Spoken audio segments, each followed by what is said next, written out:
آئیے ہم پہلے یہ ڈسکس کرتے ہیں کہ ہم نے لاسٹ لیکچر میں کیا ڈسکس کیا تھا. ہم نے لاسٹ لیکچر میں کنزیومر بائنگ بیہیویئر یا consumer buying decision making process کو ڈسکس کیا تھا. ہم نے یہ کہا تھا کہ کنزیومر بائنگ جب کرتا ہے تو مختلف سٹیجز سے گزرتا ہے. ایک پروسیس ہے جس سے وہ گزرتا ہے. اس پروسیس میں سب سے پہلے کنزیومر نیڈ آئیڈینٹیفیکیشن کے بعد اپنے پروڈکٹ کے لیے سرچ کرتا ہے، اپنی نیڈ کی فلفلمنٹ کے لیے سرچ کرتا ہے. سرچ کے بعد کنزیومر وزٹ کرتا ہے کسی آؤٹ لیٹ کو، کسی اسٹور کو، کسی ڈیلر کو. وزٹ کے بعد کسٹمر پرچیز کرتا ہے، فائنلی جو پروڈکٹ اس نے خریدنا ہے وہ بائی کر لیتا ہے. پرچیز کے بعد پروڈکٹ کی ڈیلیوری تک جو ٹائم ہے اس کو ہم اوبٹین کہتے ہیں، کہ کسٹمر پروڈکٹ کو اوبٹین کرتا ہے پرچیز کرنے کے بعد. اور فائنلی جب پروڈکٹ اوبٹین ہو جاتی ہے تو اس پروڈکٹ کو کسٹمر یوز کرتا ہے. اس کو ہم کہتے ہیں اون.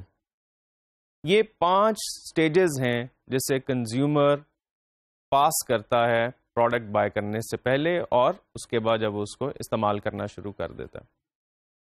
یہ ڈسکشن ہم اس لیے کر رہے تھے کہ ہم کنزیومر کا پوائنٹ آف ویو دیکھنا چاہ رہے تھے. اس سے پہلے ہم سیلنگ پروسیس ڈسکس کر رہے تھے اور سیلنگ پروسیس میں ہم سیلر کا پوائنٹ آف ویو دیکھ رہے تھے. وہاں پر ہم نے یہ کہا تھا کہ سیلنگ پروسیس 8 سٹیپس پر مشتمل ہے. سب سے پہلے آئیڈینٹیفائی کرتے ہیں ہم پراسپیکٹ کو، جس کو ہم کہتے ہیں پراسپیکٹنگ. پراسپیکٹنگ کے بعد ہم پری کال پلاننگ کرتے ہیں. یہ اسٹیپ نمبر 2 ہو گیا. اسٹیپ نمبر 3 میں ہم کسٹمر کو اپروچ کرتے ہیں، انٹروڈیوس کراتے ہیں اپنے آپ کو، اسے انٹریکشن سٹارٹ ہوتی ہے ہماری. اسٹیپ نمبر 4 میں ہم نیڈ ڈسکوری کرتے ہیں. اسٹیپ نمبر 5 میں ہم product presentation, demonstration, product trial وغیرہ وہ کرتے ہیں. اور اسٹیپ نمبر 6 میں ہم پروڈکٹ کی پریزنٹیشن کے بعد کسٹمر کی آبجیکشنز کو ہینڈل کرتے ہیں. ان کسٹمرز کی آبجیکشنز جو ہم ہینڈل کر رہے ہوتے ہیں، اس کے بعد ہم اپنی سیلز کال کو کلوز کرتے ہیں، جو کہ 7th اسٹیپ ہے. اس کے بعد فائنلی ہم فالو اپ اور سروسنگ کرتے ہیں. اور ہر سٹیج میں ہم نے یہ دیکھا تھا کہ سیلر کا پوائنٹ آف ویو کیا ہے، سیلر کو کن چیزوں پر فوکس کرنا چاہیے. اس کے بعد جب ہم نے کنزیومر بائنگ بیہیویئر ڈسکس کرنا شروع کیا تو ہم نے یہ کہا کہ search, visit, purchase, obtain and own, جو یہ 5 سٹیجز ہیں، ان 5 سٹیجز میں کنزیومر کا پوائنٹ آف ویو کیا ہوتا ہے.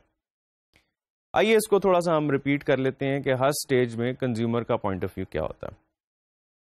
سرچ کی سٹیج میں کنزیومر کی جو نیڈ ہوتی ہے اسے انفارمیشن ریکوائرڈ ہوتی ہے پروڈکٹ کے بارے میں، پرائس کے بارے میں، اور پروڈکٹ کہاں سے ملے گی، کس آؤٹ لیٹ سے ملے گی. اس لیے ہم نے یہ کہا تھا کہ سیلر کو یہاں پر فوکس کرنا چاہیے پروڈکٹ کی اویئرنیس بڑھانے میں، اپنی آؤٹ لیٹ کی اویئرنیس بڑھانے پہ، ویزیبلٹی بڑھانے پہ، اور ایکسیسیبلٹی بڑھانے پہ. اس کے بعد جب وزٹ کی سٹیج آتی ہے تو وزٹ کی سٹیج میں کسٹمر بنیادی طور پر ایکسپیرینس کرنا چاہتا ہے پروڈکٹ کو، جو وہاں پہ سٹاف ہے سیلز کا، آفٹر سیلز کا، اور جو فیسلٹیز ہیں، جو آؤٹ لیٹ ہے اس کا، ہارڈ ویئر ہے، ان سب چیزوں کو ایکسپیرینس کرنا چاہتا ہے کسٹمر. تو اس لیے سیلر کے لیے گائیڈ لائن یہ ہوتی ہے کہ سیلر کسٹمر کو ایک بہت اچھا ایکسپیرینس کروائے ان سب چیزوں کا، اس کو انفارمیشن دے، ڈیٹیلڈ انفارمیشن دے، اس کو پروڈکٹ کے فیچرز ایکسپلین کرے، پرائس ایکسپلین کرے. اگر کوئی ریٹرن بروشرز وغیرہ یا پروڈکٹ کی کوئی ڈاکومنٹیشن ہے یا پروڈکٹ کی کوئی مینول وغیرہ ہے، اگر وہ اسے دے سکتے ہیں تو وہ مینول اس کو دیں. کسٹمر کا جو ٹوٹل وزٹ ایکسپیرینس ہے اس کو ایک اچھا ایکسپیرینس بنائیں. یہ ہم اس لیے کرتے ہیں کہ کسٹمر نے ابھی پروڈکٹ بائی نہیں کرنی، ابھی اس نے مارکیٹ وزٹ کرنی ہے. ہماری آؤٹ لیٹ کو وزٹ کرنے کے بعد اب اس نے کمپیٹیٹرز کی آؤٹ لیٹس کو بھی وزٹ کرنا ہے، اور اس وقت پھر وہ یہ فیصلہ کرتا ہے کہ میں نے فائنلی پروڈکٹ کہاں سے خریدنی. ہم نے یہ بھی کہا تھا کہ کسٹمر سب سے پہلے اس سیلز پرسن کو بائی کرتا ہے جس سے پروڈکٹ خریدنی ہے، اس کے بعد اس آؤٹ لیٹ کو جہاں سے پروڈکٹ خریدنی ہے، اور فائنلی وہ پروڈکٹ بائی کرتا ہے. اس لیے اہمیت کے اعتبار سے سب سے پہلے سیلز پرسن آتا ہے، اس کے بعد آؤٹ لیٹ جہاں سے بائی کیا جائے گا، اور فائنلی پروڈکٹ. کیونکہ پروڈکٹ ہم نے یہ کہا تھا کہ ایک ہی پروڈکٹ ہمیں مختلف آؤٹ لیٹ سے اویلیبل ہو سکتی ہے. اس کے بعد جب کسٹمر وزٹ کی سٹیج کو کمپلیٹ کر لیتا ہے اور مارکیٹ اپنی کمپلیٹ وزٹ کر لیتا ہے، اس کے بعد کسٹمر یہ سلیکٹ کرتا ہے کہ اس نے کہاں سے پروڈکٹ خریدنی ہے، اور وہ فائنلی ری وزٹ کرتا ہے پرچیز کی انٹینشن سے. اب جب کسٹمر پرچیز کی انٹینشن سے ہمارے پاس آ جاتا ہے تو اب کسٹمر کی جو ریکوائرمنٹ ہوتی ہے وہ بنیادی طور پہ یہ ہوتی ہے کہ وہ ری انفورسمنٹ چاہتا ہے. کس چیز کی؟ اکنالجمنٹ چاہتا ہے اس چیز کی کہ کسٹمر نے دوبارہ آؤٹ لیٹ کو وزٹ کیا ہے. اور اس کے بعد کسٹمر یہ چاہتا ہے کہ جو پرچیز پروسیس ہے اس کو ڈیٹیل سے ایکسپلین کر دیا جائے اور hassle free completion of transaction ہو جائے. اس لیے ہم سجیسٹ کرتے ہیں کہ اس سٹیج کے اوپر سیلر کو ان چیزوں پہ فوکس کرنا چاہیے اور سیلر کو پوری ڈاکومنٹیشن میں hassle free completion of transaction کے لیے اسسٹ کرنا چاہیے کسٹمر کو. اس کو سیلز کال کے سارے سٹیپس سے لے کر گزرنا چاہیے, اس کی آبجیکشنز کو اچھے طریقے سے ہینڈل کرنا چاہیے. نیڈ ڈسکوری آف کورس پہلے ہو جاتی ہے اور پھر اس کی آبجیکشنز کو ہینڈل کر کے سیٹسفائی کریں گے اور اسے ڈیل کو کمپلیٹ کریں گے. جب چوتھی سٹیج میں کسٹمر پہنچتا ہے اوبٹین کی سٹیج میں, تو یہاں پر کسٹمر کا فوکس ہوتا ہے کہ جو اسے کمٹمنٹ پرچیز کی سٹیج پر کی گئی ہے اس کو فلفل کر دیا جائے. تو ہم نے یہ کہا تھا کہ اس سٹیج میں کسٹمر کی ایکسپیکٹیشنز کو مینیج کیا جائے, کمٹمنٹس کو پورا کیا جائے, کسٹمر کے ساتھ فالو اپ رکھا جائے اور کسٹمر کی ایکسپیکٹیشنز کو مینیج کریں. ایکسپیکٹیشنز کو مینیج کرنے کی ہم نے کافی ساری ایگزامپلس ڈسکس کی تھیں, جہاں پہ ہم نے یہ کہا تھا کہ اگر کسٹمر کو لیٹ سے آپ نے پروڈکٹ 15 دن میں اگر آپ اس کو دے سکتے ہیں تو آپ 10 دن میں اگر پروڈکٹ دے سکتے ہیں اس کو 15 دن کا ٹائم دیں, تاکہ آپ جب 10 دن میں پروڈکٹ اس کو دیں گے تو اس کا سیٹسفیکشن لیول بڑھ جائے گا, کیونکہ آپ نے ایکسپیکٹیشن 15 کی رکھ کے پروڈکٹ 10 دن میں پرووائڈ کی. اور فائنلی جب ہم بات کرتے ہیں اون سٹیج کی, تو یہاں پہ کسٹمر کیا چاہتا ہے کہ اس کی پروڈکٹ اس کو ایک لمبے عرصے تک اچھی سروس دے, ریلائبلٹی ہو, ڈیوریبلٹی ہو, اور آفٹر سیل سروسز اس کو فوری مل سکیں اگر کبھی کوئی پرابلم آئے تو. تو یہاں پہ ہم نے یہ کہا تھا کہ کسٹمر کو فالو اپ کیا جائے, اس کو ریمائنڈرز دیے جائیں, اس کے ساتھ ریلیشن شپ بلڈ کیا جائے, کسٹمر کو فار لائف بنایا جائے اور اس کی نیڈز کو فلفل کیا جائے, اس کے ساتھ ریلیشن شپ بنایا جائے. یہاں پر ہم نے یہ بھی بات کی تھی کہ آفٹر سیل سروس کی کوالٹی بہت اچھی ہونی چاہیے, رسپانس ٹائم بہت اچھا ہونا چاہیے. تو یہ ہم نے ڈسکس کیا تھا کنزیومر بائنگ بیہیویئر کے اعتبار سے, اور ہم نے یہ کہا تھا کہ کنزیومر کی ایکسپیکٹیشنز کیا ہیں, اور ان ایکسپیکٹیشنز کو فلفل کرنے کے لیے ہم نے یہ سجیسٹ کیا تھا کہ کسٹمر کی نیڈز کو اینالائز کیا جائے ہر سٹیج میں, کہ اس کو پروڈکٹ کے علاوہ اور کیا کیا اس کے ذہن میں سائیکولوجیکلی اس کی ایکسپیکٹیشنز ہوتی ہیں, اور ان ایکسپیکٹیشنز کو فلفل کیا جائے. ہمارا کام یہ ہے کہ ہر سٹیج میں ہم اپنی پرابیبلٹی آف سکسیس کو بڑھائیں بائی سیٹسفائنگ دی کسٹمر. تو یہاں پر ہمارا سیلنگ پروسیس کمپلیٹ ہو گیا, اور ہم نے اس کا ایک اینگل یا ایک اس کا ہم نے پوائنٹ آف ویو دیکھا کسٹمر کے اعتبار سے, کہ کسٹمر ہر سٹیج میں کیا چاہ رہا ہوتا ہے اور سیلر پھر اس کو کس طرح سے سیٹسفائی کرتا. ہم ایک نئے ٹاپک کا آغاز کریں گے جسے ہم کہتے ہیں اکاؤنٹ ریلیشن شپ مینجمنٹ. اکاؤنٹ ریلیشن شپ مینجمنٹ سے کیا مراد ہے؟ ہم جب پرسنل سیلنگ میں یا سیلز مینجمنٹ میں اکاؤنٹ کی بات کرتے ہیں تو اس سے ہماری مراد ہوتی ہے کسٹمر. اور کون سا customer? Business to business customer. یعنی جب ہم بزنسز کو سیل کرتے ہیں, ہم بزنس مارکیٹس کو سیل کرتے ہیں. بزنس کنزیومرز, جیسے ہم نے پہلے بھی کئی دفعہ کہا, کہ وہ کنزیومرز ہوتے ہیں جو کہ اپنی پرسنل کنزمپشن کے لیے پروڈکٹ بائی نہیں کرتے, بلکہ اس پروڈکٹ کو کسی اور بزنس میں استعمال کیا جاتا ہے, اور وہ پروڈکٹ یا تو فائنل پروڈکٹ کا حصہ بن جاتی ہے یا پروسیس کا حصہ بن جاتی ہے جو کہ فائنل پروڈکٹ پروڈیوس کر رہا ہوتا ہے. یہاں پر ظاہر سی بات ہے کہ ایک انڈیویجول بائی نہیں کر رہا, بلکہ ایک آرگنائزیشن بائی کر رہی ہے. اور یہ جو آرگنائزیشن بائنگ کر رہی ہے, بیسیکلی یہ آرگنائزیشن بہت سارے لوگوں سے مل کر بن رہی ہے. اور یہ جب بھی کوئی پروڈکٹ خریدی جاتی ہے تو وہ ایک انڈیویجول استعمال نہیں کرتا, بلکہ بہت سارے انڈیویجول اسی ایک پروڈکٹ کو استعمال کرتے ہیں. ایسے بھی ہوتا ہے کہ ایک پروڈکٹ ایک ہی شخص استعمال کر رہا ہوتا ہے, لیکن استعمال اس چیز کا ہوتا ہے کہ بہت سارے لوگ اس پروڈکٹ کو استعمال کریں گے. اس لیے جس طرح سے ایک انڈیویجول سوچتا ہے, ایک آرگنائزیشن اس طرح سے نہیں سوچ سکتی. کیونکہ آرگنائزیشن کوئی ایک انڈیویجول تو ہے نہیں. اس لیے آرگنائزیشن کا جو بائنگ پروسیس ہے وہ بالکل ڈفرینٹ ہوتا ہے کنزیومر بائنگ پروسیس سے. اس کو ہم پرچیزنگ پروسیس کہتے ہیں. آرگنائزیشنل پرچیزنگ پروسیس یا آرگنائزیشنل بائنگ پروسیس یا organizational decision making process purchasing کے لحاظ سے کہ آرگنائزیشن بائنگ کس طرح سے کرے گی. اس لیے آرگنائزیشنز کے کیسز میں یا بزنس ٹو بزنس مارکیٹنگ کے کیسز میں ہمیں اکاؤنٹ ریلیشن شپ کو مینج کرنا پڑتا ہے, کیونکہ ایک انڈیویجول سے ریلیشن شپ نہیں آپ بنا رہے بلکہ آپ ایک پوری آرگنائزیشن سے ریلیشن شپ بنا رہے ہیں. اور آرگنائزیشنز میں یہ ایک بہت کامن فینومینن ہوتا ہے کہ انڈیویجولز آرگنائزیشنز چینج کرتے رہتے ہیں. آج اگر ایک انڈیویجول ایکس کمپنی کے لیے کام کر رہا ہے تو کل ہو سکتا ہے وہ وائی کمپنی کے لیے کام کر رہا ہوں, اور پرسوں ہو سکتا ہے وہ زیڈ کمپنی کے لیے کام کر رہا ہوں. تو اگر ایز اے سیلز پرسن میں نے اس ایکس انڈیویجول سے ریلیشن شپ بنایا تھا تو کچھ عرصے کے بعد وہ ایکس پرسن وہاں پر نہیں ہے لیکن آرگنائزیشن وہیں پر ہے. اس لیے ہمیں یہ اس فیکٹر کو ہمیں کنسیڈر کرنا ہے کہ ایسی آرگنائزیشن یا جو بھی آرگنائزیشن ہوتی ہے اس میں کیونکہ لوگ تبدیل ہوتے رہتے ہیں یا لوگ پروموٹ ہوتے ہیں یا لوگوں کی ٹرانسفر ہو جاتی ہے, تو اس ریلیشن شپ کو کیسے مینج کیا جائے. اور خاص طور پر جیسے ہم نے پہلے بھی ڈسکس کیا کہ 3 طرح کی سیلنگز ہوتی ہیں, ایک ٹرانزیکشنل سیلنگ, ایک کنسلٹیٹو سیلنگ اور ایک انٹرپرائز سیلنگ. اور ان سب طرح کی سیلنگز میں جو انٹریکشن ہے کسٹمر کے ساتھ وہ ڈفرینٹ قسم کی ہوتی ہے مختلف اعتبار سے. اور اس میں سب سے جو اہم اعتبار ہے وہ یہ ہے سپلائر اور بائر کا ریلیشن شپ.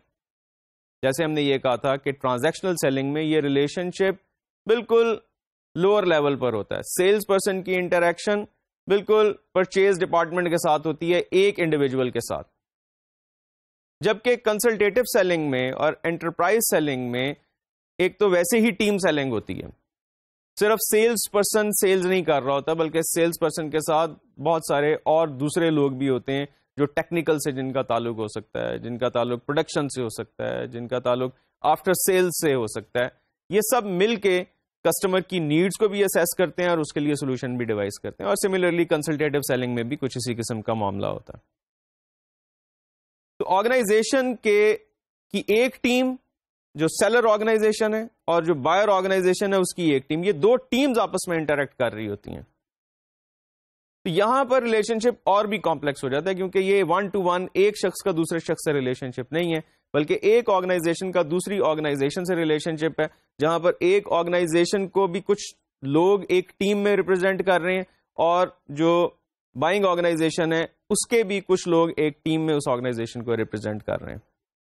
اس لیے ہمیں ضرورت پڑتی ہے اس اکاؤنٹ ریلیشن شپ کو سمجھنے کی اور اس کو مینج کرنے کی. تو یہاں پر ہم بنیادی طور پر 4 چیزیں ڈسکس کریں گے. آئیے دیکھتے ہیں وہ کیا ہیں. سب سے پہلے اکاؤنٹ پرچیزنگ پروسیس, اس کے بعد دی بائنگ سینٹر, اس کے بعد بلڈنگ اکاؤنٹ ریلیشن شپس اور فائنلی اکاؤنٹ ریلیشن شپ بائنڈرس. ان 4 چیزوں کو ہم 1 by 1 ڈسکس کریں گے کہ یہ اکاؤنٹ پرچیزنگ پروسیس کیا ہے اور یہ کیسے ڈفرینٹ ہے کنزیومر پرچیزنگ پروسیس سے یا کنزیومر بائنگ پروسیس سے, یہ کس طرح سے مختلف ہے, یہاں پر ہمیں کن ایڈیشنل چیزوں کا خیال رکھنا پڑتا ہے. اس کے بعد یہ بائنگ سینٹر کیا چیز ہے جس کے بارے میں نے آپ کو اشارہ پچھلے لیکچرز میں دیا تھا, لیکن آج ہم اس کو ڈیٹیل سے دیکھیں گے کہ بائنگ سینٹر کیا ہے.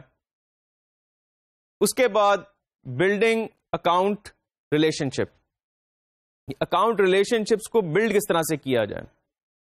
یہ اکاؤنٹ ریلیشن شپ یا ریلیشن شپ کی ایوولوشن کیسے ہوتی ہے, ریلیشن شپ ایوالو کیسے ہوتے ہیں, ریلیشن شپس بنتے کیسے ہیں, اور پھر فائنلی کہ ان ریلیشن شپس کو قائم دائم کیسے رکھا جا سکتا ہے, ان کو اسٹرانگ کیسے بنایا جا سکتا ہے. تو ان 4 چیزوں کو ہم انشاءاللہ تعالی کور کریں گے اور دیکھیں گے کہ اس میں ہم کس طرح سے آرگنائزیشن کے لیے ویلیو کریٹ کر سکتے ہیں. تو آئیے سب سے پہلے ہم دیکھتے ہیں کہ بزنس پرچیزنگ پروسیس کیا ہوتا ہے یا اکاؤنٹ پرچیزنگ پروسیس کیا ہوتا ہے. اکاؤنٹ پرچیزنگ پروسیس 7 سٹیپس پر مشتمل ہے. آئیے دیکھتے ہیں یہ 7 سٹیپس کیا ہیں. سب سے پہلے نیڈ ریکگنیشن، اس کے بعد specification development, number 3 supplier search, number 4 proposals, number 5 supplier selection, number 6 performance evaluation, اور نمبر 7 ریپیٹ پرچیز.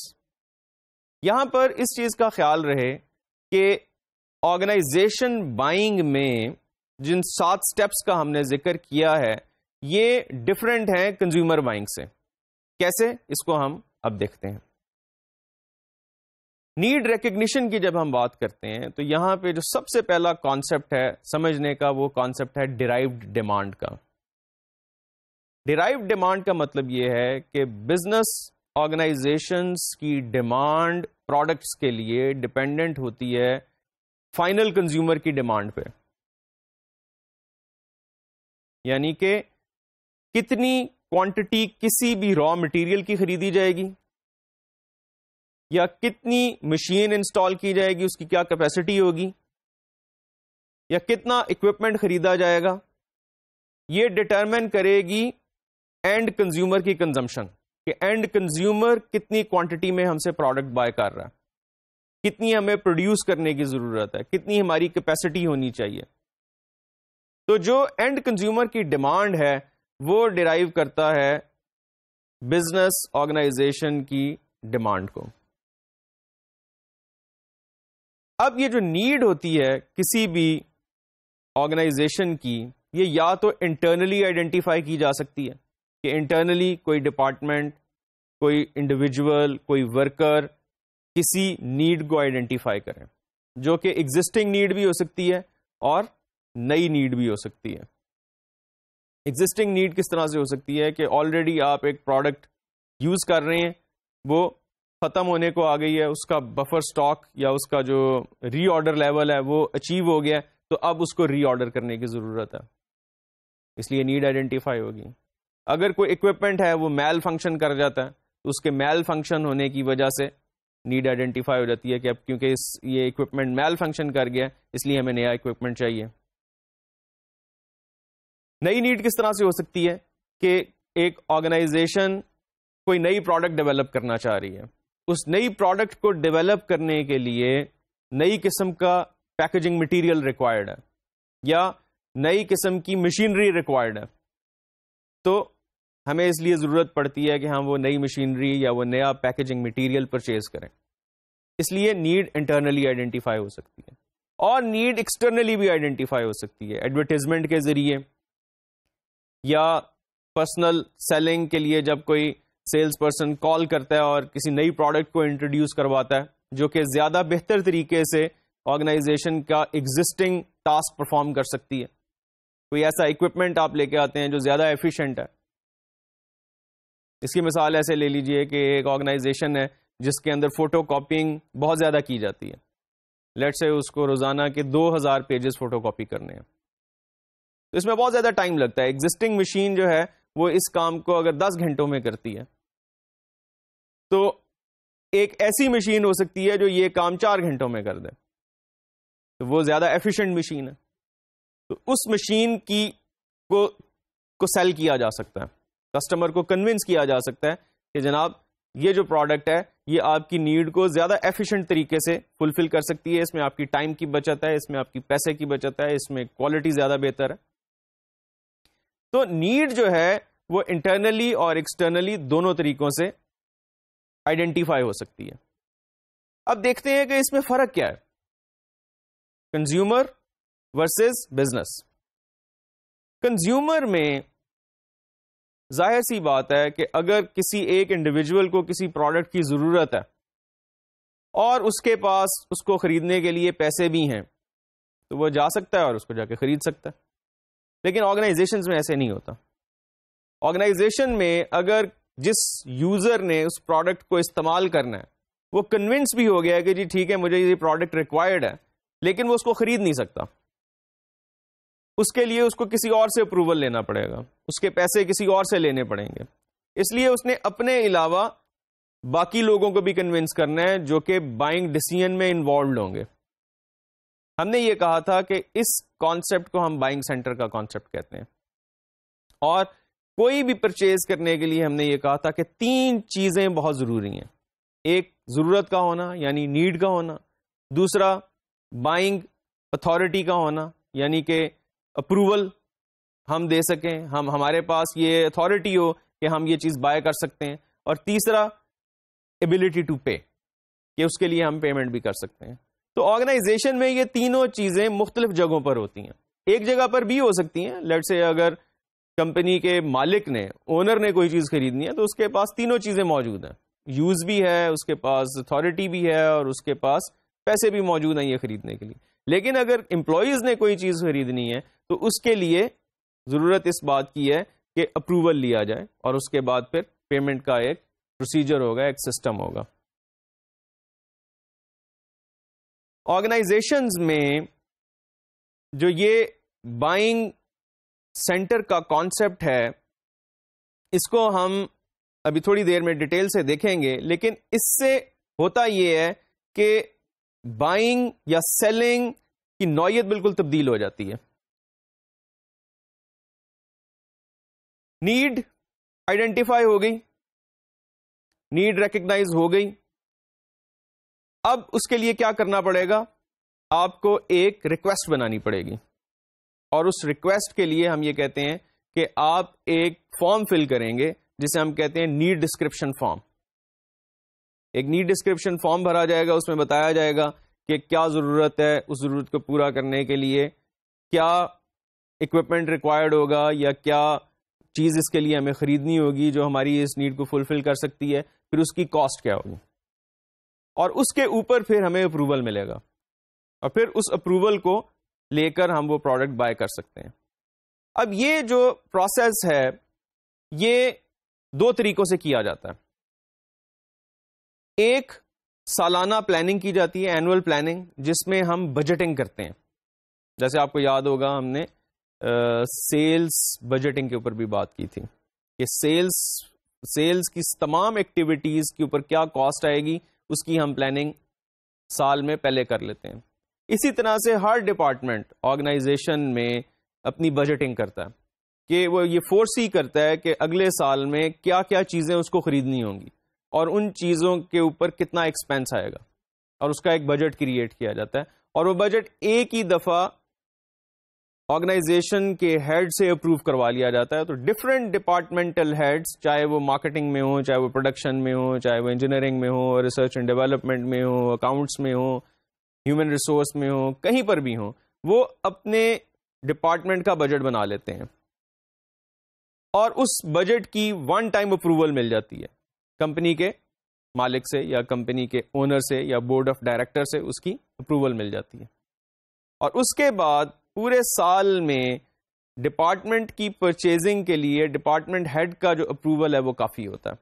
تو ڈپارٹمنٹ ہیڈ جب اپروول دے سکتا ہے تو اس کے امپلائیز کا یہ کام ہے کہ وہ اپنے ڈپارٹمنٹل ہیڈ سے اپنی پروڈکٹس کا, یا جو بھی وہ پروڈکٹ خریدنا چاہ رہے ہیں, اس کا اپروول لیں, اور پھر اکارڈنگلی وہ ایک پروسیس کے تحت اکاؤنٹ ڈپارٹمنٹس کے تھرو اس کی پیمنٹ ہو جاتی ہے. تو یہ ساری بجٹڈ پرچیزز ہوتی ہیں. لیکن کچھ آئٹمز نان بجٹڈ بھی ہو سکتی ہیں کہ جہاں پر آپ کے پاس کوئی پری ڈیفائنڈ بجٹ نہیں ہے, کوئی سڈن نیڈ ارائز کر جاتی ہے, کوئی ایسی ریکوائرمنٹ آ جاتی ہے جو آپ نے بجٹ میں نہیں ڈالی ہوئی, انفورسین پرچیزز ہو سکتی ہیں. تو اس کے لیے پھر ایکسٹرا آرڈینریلی بجٹ اپروولز لیے جاتے ہیں, نان بجٹڈ اپروولز لیے جاتے ہیں. لیکن پوائنٹ یہ ہے کہ چاہے بجٹڈ ہوں یا نان بجٹڈ ہوں, کسی نہ کسی سٹیج پر اپروول لازمی ہے. نیڈ آئیڈینٹیفیکیشن یا ریکگنیشن کے بعد اب جو دوسرا سٹیپ ہوتا ہے وہ اسپیسیفیکیشن ڈیولپمنٹ ہوتا ہے. بزنس ٹو بزنس بائنگ میں بہت ساری پروڈکٹس ایسی ہوتی ہیں جن کی ہمیں اسپیسیفیکیشنز ڈیولپ کرنی پڑتی ہیں. وہ فرسٹ ٹائم پرچیزنگ بھی ہو سکتی ہے. اس کو ہم آگے چل کے دیکھیں گے کہ پرچیزنگ 3 طرح کی ہوتی ہے پرائمریلی. فرسٹ ٹائم بائنگ ہو سکتی ہے, ماڈیفائڈ ری بائی ہو سکتی ہے, اور اسٹریٹ ری بائی ہو سکتی ہے. اس کو ہم آگے چل کے ڈیٹیل سے بھی دیکھیں گے. لیکن پوائنٹ یہ ہے کہ جب بھی ہم بائنگ کرتے ہیں تو ہمیں اس کی اسپیسیفکیشنز ڈیولپ کرنا پڑتی ہیں, اور اسپیسیفکیشن ڈیولپمنٹ یا تو ہمیں انجینئرنگ ڈپارٹمنٹ کر کے دیتا ہے, یا پروڈکشن ڈپارٹمنٹ اپنی اسپیسیفکیشنز ہمیں بتاتا ہے, یا ہمیں ریسرچ اینڈ ڈیولپمنٹ, اگر کوئی نئی پروڈکٹ ڈیولپ کی جا رہی ہے تو اس کی اسپیسیفکیشنز ہمیں research and development department advise کرتا ہے کہ اس کی کیا اسپیسیفکیشن ہوں گی. اگر روٹین کی چیزیں خریدنی ہے تو اس کا برانڈ کیا ہوگا, اس کی اور اس کی جو آؤٹ پٹ ہے وہ کیا ہوگی, ان پٹ کیا ہوگی. تو ان اسپیسیفکیشنز کو ڈسکرائب کیا جاتا ہے, چاہے وہ کوئی بھی اکوپمنٹ ہو. اس کے بعد جب یہ اسپیسیفکیشنز ڈیولپ ہو جاتی ہیں تو سپلائر سرچ کا کام شروع ہوتا ہے. سپلائر سرچ ایک خاصا ایکسٹینسو پروسیس ہے, اور پرائمریلی سپلائر سرچ کے لیے رسپانسبل ہوتے ہیں پرچیزنگ ایجنٹس یا پرچیز ڈپارٹمنٹ کسی بھی آرگنائزیشن کا. وہ سپلائرز کو سرچ کرنے کے لیے رسپانسبل ہوتے ہیں. ایسے بھی ممکن ہوتا ہے کہ بعض اوقات ان کو یہ بتایا جا سکتا ہے کہ جی یہ پروڈکٹ اس سپلائر سے ہمیں مل سکتی ہے. جو بھی ڈپارٹمنٹ انیشیٹ کرتا ہے انکوائری کو, اسے ہم وہ اس چیز کا بھی آئیڈیا دے سکتا ہے کہ سپلائر کون ہو سکتا ہے, لیکن الٹیمیٹلی جو رسپانسبلٹی ہے وہ پرچیزنگ ڈپارٹمنٹ کی ہوتی ہے. سپلائر سرچنگ ایک ٹائم ٹیکنگ پروسیجر بھی ہے اور اس کی کاسٹ بھی ہوتی ہے. اس لیے سپلائر سرچ ایک ایسا پروسیس ہے جس کو بہت کیئرفلی کرنا ہوتا ہے. ہمیں ایگزسٹنگ سپلائرز کو بھی ایویلویٹ کرنا ہوتا ہے کہ کیا ہمارے ایگزسٹنگ سپلائرز ہمیں یہ پروڈکٹ یا یہ اسپیسیفکیشنز جو ہمیں آئیڈینٹیفائی کی گئی ہیں وہ پرووائڈ کر سکتے ہیں. سپلائر سوئچ کرنے کی بھی کاسٹ ہے کہ آپ ایک سپلائر چھوڑ کے دوسرے سپلائر کے ساتھ کام شروع کریں. دوسرا سپلائر کتنا ریلائبل ہے, کتنا ٹرسٹ وردی ہے, ہمیں بگننگ میں اس کا کوئی اندازہ نہیں ہوتا. تو یہ سپلائر کے ساتھ ریلیشن شپ کس طرح سے ڈیولپ کیے جاتے ہیں, یا کیوں ہمیں ریلیشن شپس کو ختم کرنے کی ضرورت پڑتی ہے یا ڈیولپ کرنے کی ضرورت پڑتی ہے, اس کو ہم سیپریٹلی آگے چل کر بھی دیکھیں گے. لیکن سپلائر سرچ کی جاتی ہے, اور سپلائر سرچ کے نتیجے میں ہم یہ آئیڈینٹیفائی کرتے ہیں کہ کون کون سے سپلائر ایسے ہو سکتے ہیں جو ہماری نیڈز کو پورا کر سکتے ہیں. ہم نے یہ دیکھنا ہوتا ہے کہ کیا اس سپلائر میں یہ کیپیبلٹی ہے کہ یہ ہماری لانگ ٹرم اور شارٹ ٹرم نیڈز کو پورا کر سکے. جب ہم ایک سپلائر کی لسٹ جنریٹ کر لیتے ہیں کہ یہ 2 یا 3 یا 4 یا اس سے زیادہ بھی سپلائر اس اہل اور اس قابل ہیں کہ یہ ہماری ریکوائرمنٹس کو پورا کر سکتے ہیں, تو پھر ہم ان سے پروپوزلز مانگتے ہیں. سپلائر سرچ اور پروپوزلز مانگنا یہ کام اکٹھا بھی کیا جا سکتا ہے. اس کے لیے بعض آرگنائزیشنز جو کہ گورنمنٹ ہوں یا پرائیویٹ سیکٹر آرگنائزیشنز ہوں, وہ ٹینڈرز کال کرتے ہیں یا بڈز کال کرتے ہیں, ایڈورٹائز کرتے ہیں نیوز پیپرز میں کہ جناب ہمیں یہ پروڈکٹس ان اسپیسیفکیشنز کی ریکوائرڈ ہیں, جو انٹرسٹڈ پارٹیز ہیں وہ اس میں اپنی منیمم پروپوزلز کوٹ کر دیں, منیمم پرائسز یا آفرز کوٹ کریں. یہ بھی ایک کاسٹلی افیئر ہے کہ ہم ایڈورٹائز کر رہے ہیں, نیشنل نیوز پیپرز میں ایڈورٹائز کر رہے ہیں, وچ از ڈیفینیٹلی ایکسپینسو. جب ہمیں پروپوزلز آ جاتی ہیں تو ان پروپوزلز کو پھر ایویلویٹ کیا جاتا ہے. ان پروپوزلز کی ایویلویشن میں بہت سارے فیکٹرز کو دیکھا جاتا ہے, اور وہ جو فیکٹرز دیکھے جاتے ہیں ان میں پرائس ایک اہم فیکٹر ہے. لیکن صرف ایک فیکٹر پرائس ہی نہیں ہوتی, اس کے علاوہ ہم سپلائر کی آفٹر سیل سروسز کو بھی دیکھتے ہیں, اس کی ریپوٹیشن, اس کی گڈ ول کو بھی دیکھتے ہیں, اس کی فیوچر پرابلم سالونگ کیپیبلٹیز کو بھی دیکھتے ہیں, اس کے انفراسٹرکچر کو بھی دیکھتے ہیں, اس کے سیٹ اپ کو بھی دیکھتے ہیں, آرگنائزیشن کی پروفیٹیبلٹی کو بھی بعض اوقات ہم دیکھتے ہیں کہ آرگنائزیشن کتنی اسٹرانگ ہے, وہ ہماری ضروریات کو فیوچر میں بھی پورا کر سکتی ہے یا نہیں پورا کر سکتی ہے. تو جو یہ سپلائر سلیکشن ہم کرتے ہیں اور پھر ہم یہ اس سپلائر سے جس کو ہم فائنلی شارٹ لسٹ کر لیتے ہیں پرچیز کے لیے اپنے کرائٹیریا کے مطابق، پھر ہم اسے پرچیز کر لیتے ہیں. تو یہاں پر آ کے ہماری پروڈکٹ پرچیز ہو جاتی ہے. سپلائر سلیکشن اور پرچیز ہم لوگ کنزیومر مارکیٹس میں بھی کرتے ہیں، لیکن بزنس مارکیٹس میں ہم ایک اور کام کرتے ہیں جو کہ بڑے فارمل طریقے سے کیا جاتا ہے. وہ ہے سپلائر کی ایویلویشن. یعنی کہ سپلائر نے جب ہمیں پروڈکٹ سپلائی کر دی تو اب اس کی ایویلویشن ہوگی آن ڈفرینٹ فیکٹرز، کہ کیا سپلائر نے اپنی کمٹمنٹس کو پورا کیا، جو پروڈکٹ سپلائر نے ہمیں پرووائڈ کی کیا اس کی کوالٹی، اس کی ڈیوریبلٹی ہماری ایکسپیکٹیشنز کے مطابق رہی، پروڈکٹ کی کوالٹی صحیح رہی، پروڈکٹ ریلائبل رہا. جب کوئی پرابلم آیا اور ہم نے سپلائر کو کال کیا سروس کے لیے، آفٹر سیل سروس کے لیے، تو کیا سپلائر نے ٹائملی ہمیں سروسز پرووائڈ کی. اور ہر سپلائر کی ہم ایک ایویلویشن کرتے ہیں on a periodic basis, how good the supplier has been on various factors.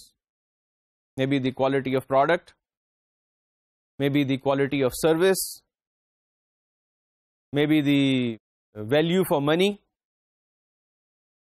Product کتنی یوزفل رہی ہمارے لیے، کتنی اس کی ہمارے لیے کاسٹ افیکٹو رہی پروڈکٹ. تو ان چیزوں کی بیسس پہ ہم سپلائر کو ایویلویٹ کرتے ہیں. اور مور امپورٹنٹلی، جیسے پہلے کہا کہ یہ بھی دیکھا جاتا ہے کہ سپلائر کا ویژن کیا ہے، سپلائر کی فیوچر میں ہمارے ساتھ چلنے کی کیا کیپیبلٹی ہے.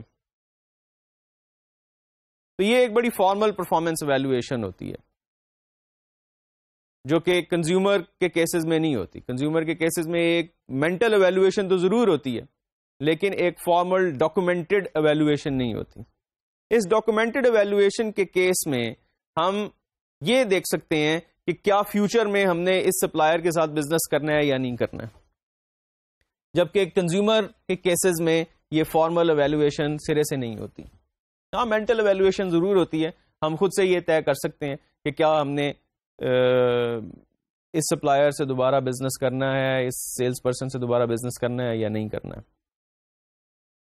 اور فائنلی ریپیٹ پرچیز، جو کہ 7 اسٹیپ ہے. اس ریپیٹ پرچیز میں اب 3 طرح کی سچویشنز ہوتی ہیں، جیسے میں نے آپ کو پہلے بتایا کہ ایک سپلائر ہے، اس کو آپ اسٹریٹ ری بائی کر سکتے ہیں اس سے، یعنی کہ آپ ری آرڈر دے سکتے ہیں. Same terms and condition, same product specifications, کوئی اس میں کسی قسم کی تبدیلی نہیں ہے، صرف کوانٹٹی آپ نے ریویو کر کے ری آرڈر کر دیا. تو یہ سب سے زیادہ سمپلسٹک سچویشن ہوتی ہے، اس میں کوئی کمپلیکس ڈیسیژن میکنگ نہیں ہے، سیم ڈیسیژن ریپیٹ ہو رہا.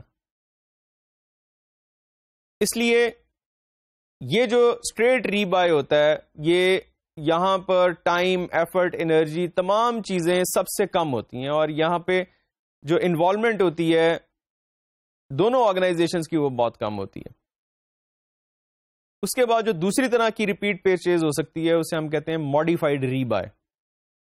ماڈیفائڈ ری بائی میں بنیادی طور پر میجر چینجز نہیں ہوتی، تھوڑی بہت اسپیسیفکیشنز کی چینجز، یا کوئی ماڈل پچھلا ڈسکنٹینیو ہو گیا ہے، نیا ماڈل آ گیا ہے، تو اس نئے ماڈل کی ہو سکتا ہے پرائس تھوڑی سی چینجڈ ہو، اسپیسیفکیشنز تھوڑی سی بہتر ہوں، تو وہ ہمیں تھوڑی سی چینجز کر کے اپنے پرچیز آرڈر میں اس کا اپروول لے کے اور ہمیں دوبارہ سے آرڈر پلیس کرنا ہوتا ہے. اس میں تھوڑی بہت ایفرٹ کرنے کی ضرورت ہوتی ہے کیونکہ تھوڑی بہت اس کے اندر چینجز ہوتی ہیں. تو پروڈکٹ اسپیسیفکیشن لیول کے اوپر چینجز ہوں گی. سپلائر ہو سکتا ہے وہی سپلائر جس سے ہم نے پہلے لیا ہے وہی سپلائر ہم سلیکٹ کر لیں، یا کوئی ڈفرینٹ سپلائر ہماری ایگزسٹنگ سپلائر لسٹ میں سے ہو سکتا ہے ہم اس سے بائی کر لیں. So modified rebuy is number 2 situation, slightly complex than the straight rebuy. اور تھرڈ سچویشن ہوتی ہے فرسٹ ٹائم بائنگ. یہ فرسٹ ٹائم بائنگ جو ہوتی ہے یہ سب سے زیادہ کمپلیکس سچویشن ہوتی ہے، اور اس میں یہ 7 کے 7 اسٹیپ انوالوڈ ہیں بائنگ پروسیس کے، جس کو ہم نے ابھی ڈسکرائب کیا، اور جس میں یہ ساتوں کی ساتوں چیزیں آ جاتی ہیں: نیڈ ریکگنیشن، اس کے بعد آپ کی اسپیسیفکیشن ڈیولپمنٹ، اس کے بعد سپلائر سرچ کے بعد پروپوزل سالیسیٹیشن کے بعد سپلائر سلیکشن کے بعد پھر finally we have a performance evaluation and then repeat purchase میں continue for that kind of product.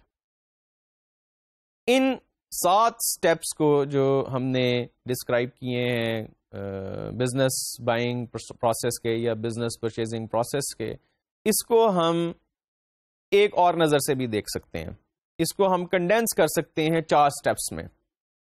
تو آئیے دیکھتے ہیں وہ 4 اسٹیپس کیا ہیں. سب سے پہلے ریکگنیشن آف نیڈس، اس کے بعد ایویلویشن آف آپشنس، اس کے بعد پرچیز ڈیسیژن، اور finally implementation and evaluation. In 4 stages میں ہم یہ کہتے ہیں کہ سیلز فورس کا رول ڈفرینٹ ہے. تو یہاں پر ہم نے جو پہلا سٹیپ تھا اس کو کمپلیٹ کیا اور ہم نے بزنس بائنگ پروسیس کو ڈسکرائب کیا.